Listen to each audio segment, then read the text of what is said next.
Welcome to the Matt Largent Concert. Because if you're going to screw it up with style.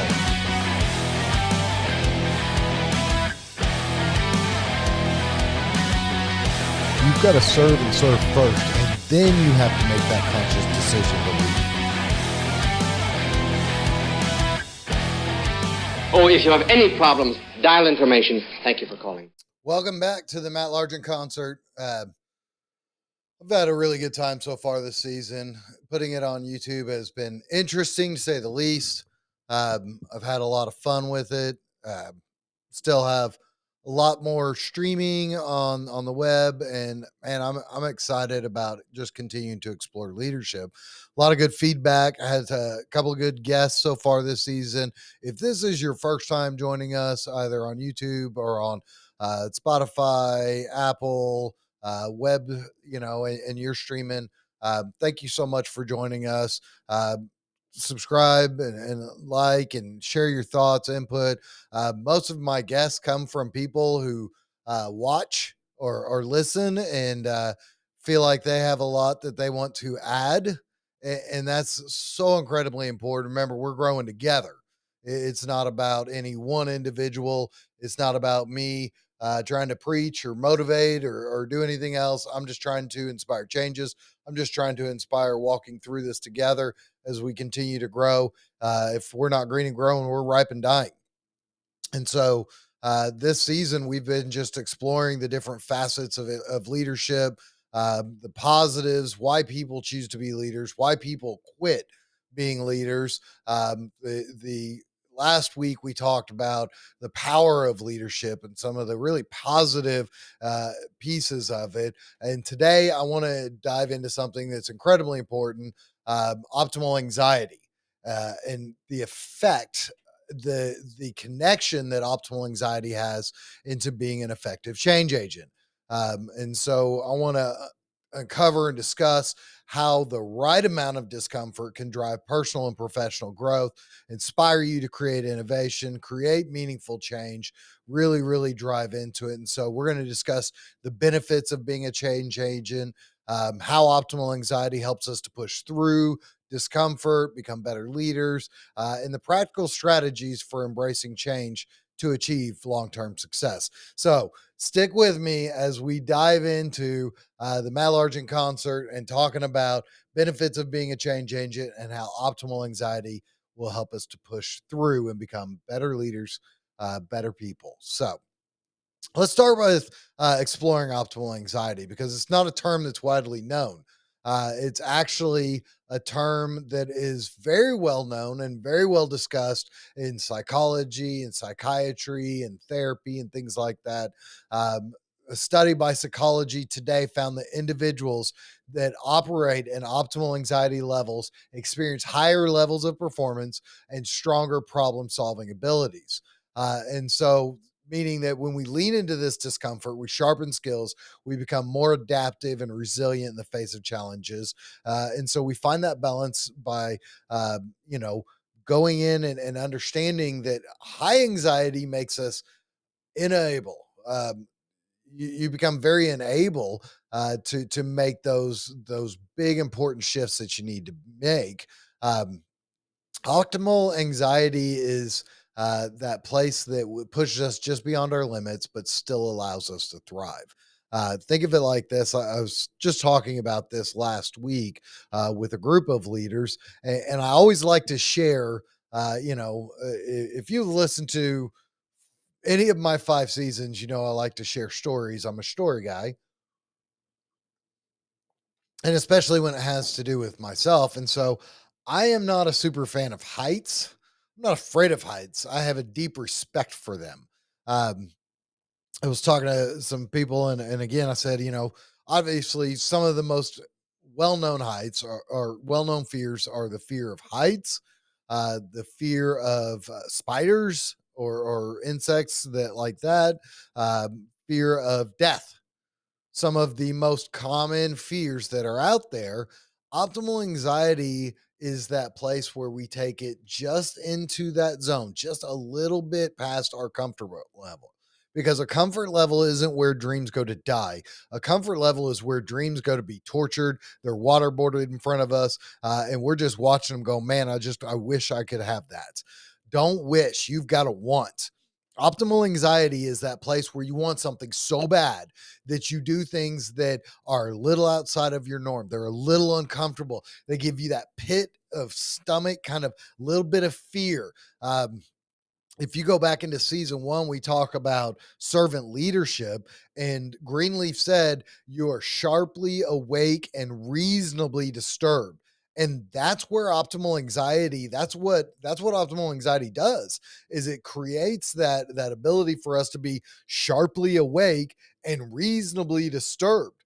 And so, as human beings in general, we seek comfort. We will stay in the same stupid things no matter how dumb it is. We will stay in bad relationships. We will stay in bad jobs. We will stay in bad places, living spiritually, emotionally. We will stay there because we are so afraid of what we don't know. We're afraid of that chance that we could get into something that we don't know, or that we're going to go into something that is uncomfortable for us. We'd rather stay in something that we know. There's a reason why they say it's, the devil you know rather than the devil you don't. Well, how about none? How about we fight the devil on every aspect of everything that it does? Let's quit being comfortable and staying in a bad situation. Let's quit being comfortable and staying in the same thing.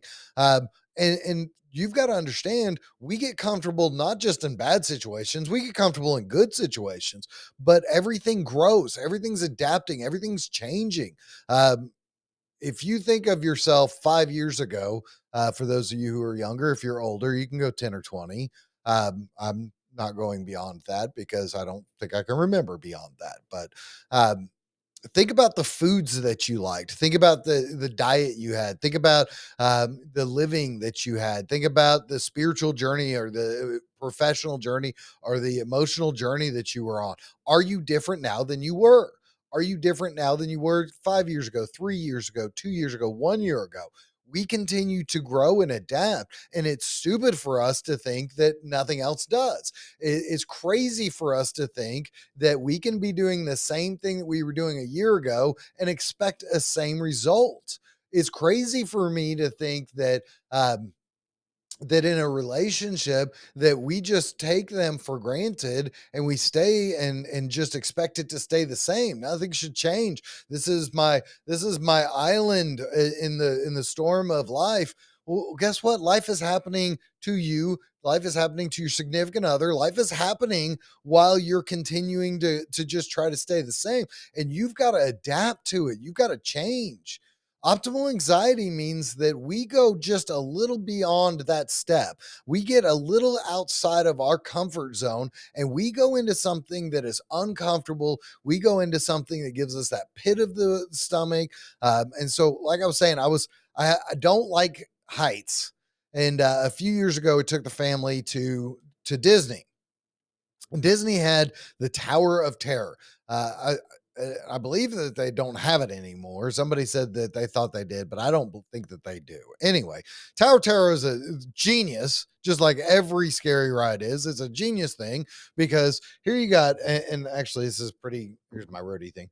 It is a pretty good representation because here's what you got. You got all these little windows on this tower going up, and you sit inside in like rows of like 10. So there's like 50 people in this thing, and it just kind of takes you up and then just starts picking you up and dropping you randomly. And so you're just staring out over a whole lot of, you're seeing the parking lot, you're seeing people walking around looking like little ants. I mean, this thing is huge and it's just picking you up, dropping you, picking you up, dropping you, picking you up, dropping you. And that is not okay. Not in my book. Some of you guys are like, heck yeah, I want to do that. Yeah, you go do that. Not my thing. Now, my youngest daughter shares some of those same fears or healthy respects that I have. And so both of us were kind of a little, okay, we looked at it, we reviewed it before we went, we talked about it. She wants to do it. I'm like, okay, well, I'm going to do it with you. We get there and I'm looking at this thing and I'm like, hey, if if you want to back out, like if you don't feel comfortable doing it, you don't have to do it. Because I'm being so gentle and caring. It's not about the fact that I didn't want to do it and she was going to be my excuse not to. No, no, no, no. No, it was just me being gentle and caring and loving. Um, this little girl, I mean, this young lady was so just like she was in that optimal anxiety zone. She had it in her head. I am going to do this. I'm going to make this happen. And I know she was uncomfortable. She had those, that horse fearful look, where they're rolling their eyes and kind of freaking out. That was my daughter. She was kind of, rolling her eyes and looking around and putting her head down and, thinking deep thoughts. And I'm like, me too. Let's go. And she was, no, I am in the zone. I am in the optimal anxiety zone. I am ready for growth. I am ready to go beyond the limits of my comfort. I am still thriving. I am going to be, I'm going to make this happen. And so we did it. So there's a picture, of course, they take a picture. There's a picture of, the rest of my family sitting kind of like second row towards the middle and the front, just so they can see out. And me and my youngest are up in the top little corner, as far back in the corner as we possibly can. Her head is buried into my shoulder. My head is buried into her hair so that neither one of us are, I mean, we glanced out every now and then. But the thing is that she did it. How powerful was that got into that optimal anxiety zone, was so pumped about doing it, that what a picture of courageousness. And so every time I think about, man, this is really hard. Maybe I just, I need to be doing what we're doing. I don't want to adapt. I don't want to change. I'm just going to, I'm comfortable. Yeah, this isn't easy, or this isn't what I want to do, but I'm going to stick with it. And I just think about that young lady just kind of looking at me going, no, we're going to do it, because growth doesn't happen in comfort. Growth doesn't happen in comfort. Growth happens when we stretch ourselves just beyond the edge of what feels safe. It's where we're just beyond that edge of what feels safe. Mentally, optimal anxiety pushes leaders to continuously learn and adapt. Continuously beyond that edge, because you have to adapt, because you have to learn the new ways. You have to figure out what's going to work. If you're doing the same thing over and over again, it's like, well, yeah, that's the definition of insanity, doing the same thing over and over again and expecting a different result. Well, guess what? You're doing those things. We do it at work every day. We do the same things over and over again and expect a different result. And we did it last year and we did it the year before, and it's had some success. So we're just going to stick with it. No, we got to change. We got to learn. We got to adapt. It fosters resilience in our emotional state. As leaders, we become more comfortable with discomfort, which is important for leaders. We've got to be more comfortable with discomfort. And spiritually, optimal anxiety deepens your sense of purpose, aligns challenges that you're facing with your personal growth. So if we're using optimal anxiety, we're adapting, we're aligning challenges with our personal growth, we are comfortable with discomfort. We need to become that change agent. That's now where we're going, because that's a key part. Optimal anxiety should drive change, and change cannot be driven without optimal anxiety. Being a change agent means you're driving innovation and you're guiding your team through transitions. Change can be uncomfortable. It, no, change is uncomfortable. I'm going to just put that flat out. It is super.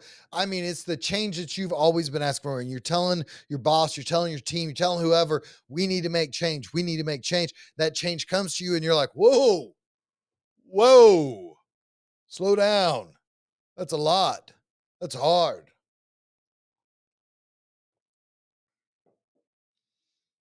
But you have to embrace the change to create new dynamics and to create a thriving environment. According to McKinsey Company, a study group that looked at this, organizations led by proactive change agents are 50% more likely to achieve long-term success. 50% more likely in achieving long-term success, adapting to market shifts. Leaders who position themselves as change agents not only influence their team, but they transform themselves. By navigating change with courage and clarity, you strengthen decision making, you develop empathy for those who struggle with uncertainty, and it sharpens your ability to adapt and solve problems quickly. Mentally, you become somebody who is sharply awake and reasonably disturbed because you got that pit of stomach and it's feeling, I'm tense and I'm a little nervous, a little freaked out about what we're doing. This is different and I don't know what's going to happen. I knew over here it was good enough. And so we were just doing that because it was good enough. But man, you're talking about changing everything. What if it's no longer good enough? Man, what if I fail? Good. Because it is going to sharpen your ability to adapt. It's going to sharpen your ability to solve problems. Emotionally, it's going to create empathy. It's going to show your team that we can fail. It's okay. It's going to create that change mentality in your team so that no matter what the difficulty is, no matter what the challenge is, your team follows you and you know that you have that ability. You become a visionary. You're leading with purpose towards a better future. I'm going to share with you guys. So, I got to find this. These are some of my favorite stories. When I talk about being a change agent, I always talk about a couple of examples because I just love these examples. And so, a couple of examples of companies or organizations that were unable to change. Kodak is an interesting one. Well, not one that I usually think of. I usually think of my second example. Kodak. Here's the thing that you got to understand about Kodak. Kodak actually was the front runner. And if you are younger, you're like, Kodak. I've heard of that somewhere. Yeah, no, Kodak was a worldwide name. It was a Fortune 50 company. It was a top, I mean, they were cutting edge, ahead of the game. They were the camera and film and photography juggernaut. They would do everything. As a matter of fact, Kodak developed digital cameras and photography years before anybody else. But it was too different because they thought, man, if we go into this, if we invest more in this and we start going to this digital, then people aren't going to buy our film and they're not going to get their film processed by us. And we're going to lose all of that money in our processing and in our camera. And so we can't do that. We can't kill all of that income that we're making on those because then that's going to kill our organization and our business. And what happened? Another company came out with digital cameras and photography and more did and more, and all of a sudden Kodak's struggling just to keep up with them and take that piece of the market. Can't the film and the processing's gone now.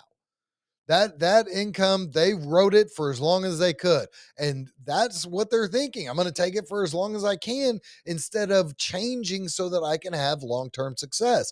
And so that's why they say 50% of organizations who are adaptive and changing are going to find long-term success, because Kodak would be here today and they would still be a juggernaut if they had continued to invest and grow that digital camera and photography.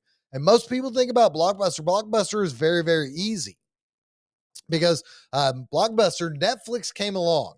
Netflix was founded, and Netflix at that time was you would get online, or you would go into a deal and you would send in, and they would send you a DVD in the mail, and then when you finished watching it, you'd send it back. They would have an envelope and everything in it, and they literally made this company because they were so tired of Blockbuster's unreasonable late fee charges. I mean, it was ridiculous. You used to go drop off your movie at Blockbuster in the outside too because you were 3 days late with it because you knew you were going to get charged for 3 additional days.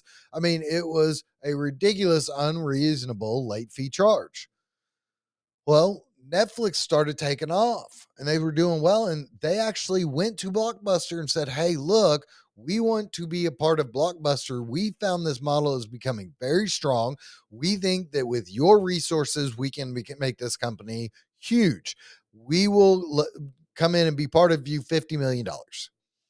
And the Blockbuster senior officer said Netflix and Redbox are a fad and are no threat to their market. Now Like we saw it in the movies, and now Blockbuster is just that kind of that joke. Look, there's still a Blockbuster around. But I think about, because I've worked with several that they put their life into Blockbuster, trusting those leaders to lead them in innovation and change, and they couldn't do it. Same thing with Kodak. They trusted him. So you've got to learn to predict and adapt to change. You've got to be willing to disrupt your own business. You've got to understand that competition is healthy and strong. You want to have competition. Being a change agent is the currency of leadership. The more you embrace it, the richer your leadership becomes. So, how does optimal anxiety and taking calculated risks intersect and create change? Well, leaders who create environments where failure is accepted as part of their learning process enable their teams to take bold steps forward.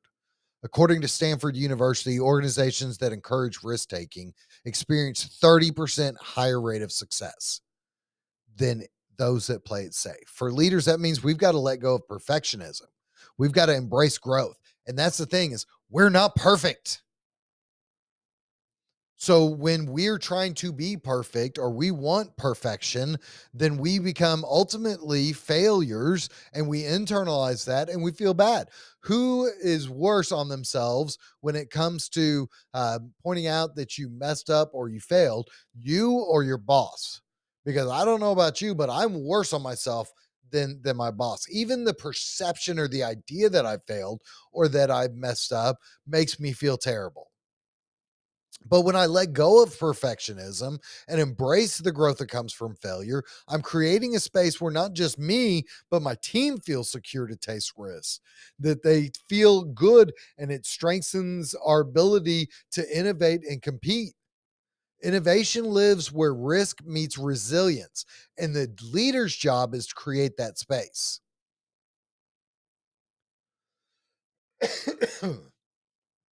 So how does that affect us as leaders? What's the emotional connection? What is that growth that it becomes for us? Because the season, that's all we're talking about, is how it affects for us. Well, when we embrace optimal anxiety, when we become change agents, we not only push our teams towards innovation, but our deep personal growth grows. Emotional engagement is key here, because when we're emotionally invested in our work and in our team, it reflects back. It is a reciprocal relationship. We are symbiotic with our teams. When you think about, if you lead a meeting or if you lead a class or an engagement with your team, when they're just sitting there like bumps on a log, it drives you crazy, because you're like, give me some energy and I'll give it back. Thank goodness, coffee and Red Bull, because that's what we go after. But when we are emotionally invested in our work, because we have the ability to fail, we don't have to be perfectionists. It reflects back. Our people feel that they want more cohesion, they want more success. According to Forbes, emotionally engaged leaders are 25% more likely to experience higher job satisfaction. And isn't that what, it's not just about jobs. When they take that test, job satisfaction, the question is, are you satisfied with your job? What they mean by that is, are you happy where you are? And that's what we've been talking about. Why leaders stay where they are, why leaders leave, why leaders become leaders, and why some leaders don't.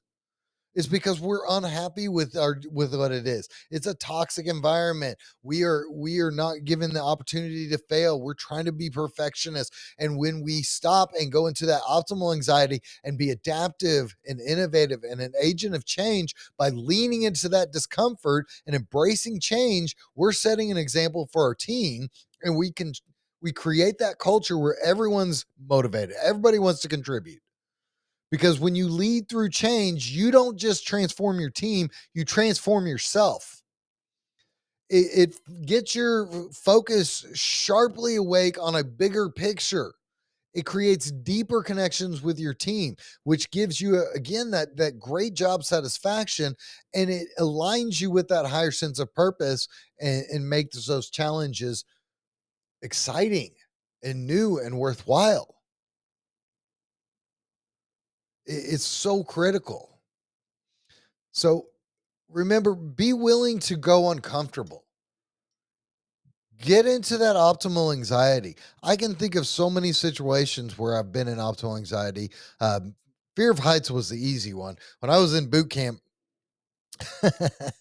when I was back in the day in Marine Corps boot camp, they have a deal where you have to go down rappelling off of a wall. Not a big deal. Like they have a 20-foot, then they have like a 60-foot wall. You got to rappel off of both. And I'm like, okay. I mean, I had to psych myself up because I do not like heights. So I'm psyching myself up for this thing. We get there for that day. They're going to teach us. So they sitting us down, and they're talking about it, and they start putting things, here's what we're going to do.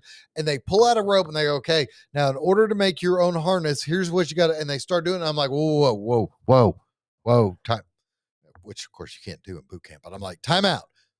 I'm making my own harness out of rope. So I'm not comfortable as it is going down this, but I'm in an optimal anxiety space. I'm ready. I'm ready to be an agent of change, but you're asking me to go even deeper. But here's the most powerful thing about that is that I was already in that space. And so it took me a second because that sounded like an absolutely insane idea, but I did it. Created my own harness out of rope, went off the both of the towers, then went out of the middle all by, without the wall on it. Of course, I did the thing where you flop and you flip around. And of course, I did because everybody who doesn't like heights does that. But optimal anxiety, I flopped and I had failures on it and I had errors and it was terrifying for me. But I went into it with the idea that I was going to adapt for the situation. And that led me into so many. Boot camp is a great place for optimal anxiety. That's like 14 weeks of optimal anxiety. And so you come out of that and go into the fleet and it's optimal anxiety world. And so I'm going to tell you, if you've never been in the military, I have a insane insider edge on being able to be optimally anxious, whereas you've got to grow it yourself. And so 100%, we got to recognize that. When I work with people today on optimal anxiety and being a change agent, I realized they didn't have I wouldn't say that they're a natural benefit because there was nothing natural about that, but it is what it is. You've got to be willing to do those things. You've got to be willing to make the change. You've got to be willing to be excited and to be adaptive and to become that powerful agent for change. As we were talking today and exploring the transformative power of optimal anxiety, the role of the change agent in leadership, I want to recap just a couple of things. One, growth doesn't happen in comfort. It happens when we stretch ourselves just beyond the edge of what feels safe. You cannot go beyond that edge. You want to go just to that edge, just right on that edge, right over that edge. Because here's the thing, I think of that same thing as that cliff. I want to stand right on the edge of that cliff and I'm going to rappel down it. So I'm going to step just beyond it. But if I went running, screaming, and jumped off of that cliff, it doesn't matter that I have a really great rope harness that I created myself.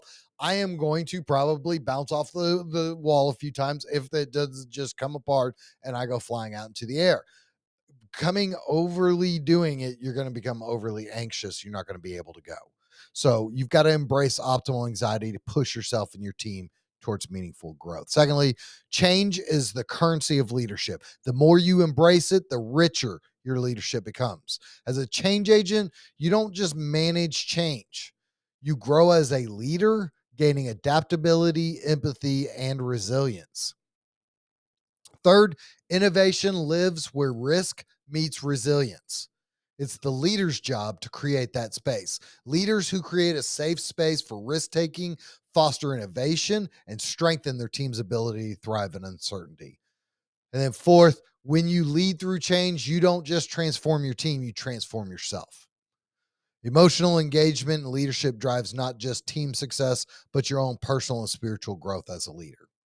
As leaders, embracing discomfort, leading change, and taking risks don't just strengthen our team, they help us grow mentally, emotionally, and spiritually.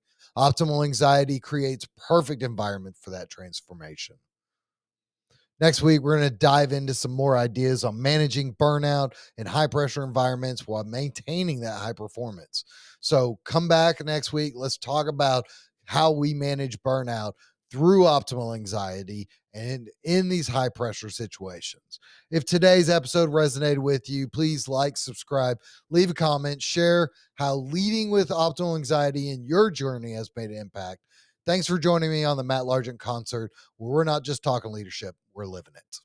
And like that, he's gone.